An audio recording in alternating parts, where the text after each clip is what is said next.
What is up, you guys, and welcome back to day 2 of tearing apart the Supra. Today I'm just gonna go ahead and start off where I left off yesterday. Basically ended up taking out the radiator, the intercooler, stripped it down to where I can see the water pump, but I also had to go ahead and take off the timing belt covers. Everything's kind of exposed in my car right now, which kind of really sucks, but at the same time it has to get done because I have to go ahead and access the actual timing belt and the tensioner pulley in order to actually get to the water pump, where 2 of the bolts are actually hidden by the tensioner.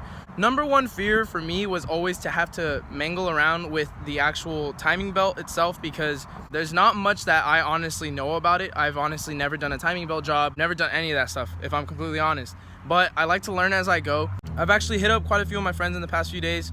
Shout out to my boy Steven, who's actually down in LA. Luckily, he was actually able to help me and give me some pointers on what I have to do. But basically, it has to get done. So the tensioner will be coming off, and then as long as I guess nothing else moves and the pulleys are at top dead center, I don't think I'm gonna have much of a problem. I'm really excited, but I'm also really nervous about how this is gonna go, because like I said, I need to access the water pump, because after checking yesterday, the water pump bearing went out. That obviously needs to go ahead and get replaced, but because my engine is already stripped down, you know, basically to half of it, I might as well just go ahead and start replacing all the other maintenance parts. I've covered gaskets is going to be one huge thing, the water pump, the tensioner pulleys, the belt. That's basically where we're at today. I'm just going to go ahead and show you guys, like I said, if you guys haven't seen yesterday's video, I'm going to go ahead and show you guys what my engine bay looks like right now, because it is completely torn apart. So as you guys can see,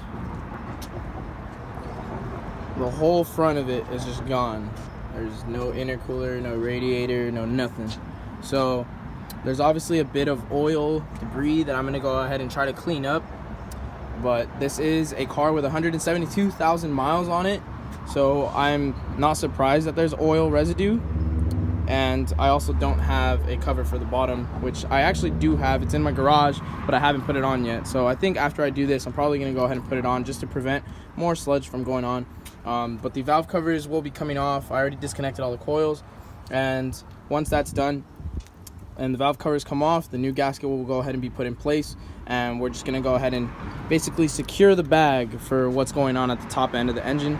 And then that pulley right there has to come off, along with the little hydraulic piece that makes sure that there is actual tension within the belt, and those are gonna get replaced. And once that's done, the water pump can go ahead and be accessed, which is right there. And as I was telling you guys, as you guys can see, you can move it quite a bit. Like, I don't know if you guys can see that, and try to focus up here, give it some more light, but it moves quite a bit, and you can hear how much it moves, and you can see that it just kind of stops spinning because the bearing's out. So that's basically where we're at today, and where we're gonna go ahead and get started. Finally got it. So this is where we're at. Bolt decided to go ahead and strip the valve cover from the coil, so I'm gonna go ahead and take that off, take the rest of them off, and then we'll be able to proceed.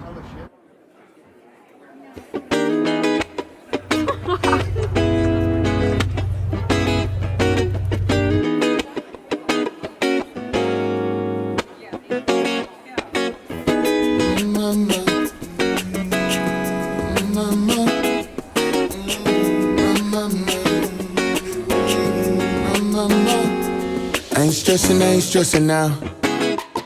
Feeling real good about life. Been a blessing now. Learn these things through the pain and the strife. When you move on. When you climb those hills you had. So as you guys can see, had to go ahead and get the fresh cut real quick. Just finished up getting some food because we're gonna go ahead and barbecue later on today. And Mike's car decided to go ahead and die. So now we need to jump, and then we're gonna head home and continue working on the Supra after we get some grub. All right, you guys, so turns out didn't end up working on the Supra, but we are going to a car meet right now being held by a local car group. So we're gonna go ahead and take the BRZ, and your boy's gonna be driving it once again. No way.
Alright, you guys, so as you guys can see, it is late at night. I'm gonna go ahead and end the vlog here simply because your boy's tired and I'm trying to go ahead and get some rest so that I can go ahead and actually put some work into the Supra tomorrow. Just remember to go ahead and stay up, stay tuned, and peace out, guys. Till next time.